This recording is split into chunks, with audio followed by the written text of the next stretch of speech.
दूसरी बात यहाँ पे जेल से मोटर रखी, ठीक है, ड्यूटी हम करते हैं, आपका स्टाफ नहीं करता। सर हमारे मुतालबात यही है कि हम पुराने सक्खर में रहते हैं। हमारे पुराने सक्खर में आप देखिए बोतल का पानी भी हमारे पुराने सक्खर में, शालीमार का पानी भी हमारे पुराने सक्खर में, घंटाघर का पानी भी हमारे पुराने सक्खर में, और कुरैशी गाँव का भी पानी हमारे पुराने सक्खर में।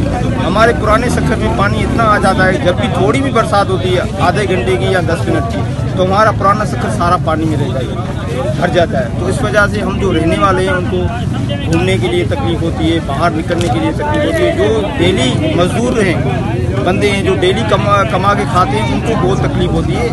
हम इस वजह से एहतजाज कर रहे हैं कि भाई अभी मानसून की बारिशें चल रही हैं, हमें कोई इमरजेंसी दी जाए ताकि कोई पानी ना खड़ा हो, किसी को तकलीफ ना हो। हमारा पुरअमन एहतजाज यही है।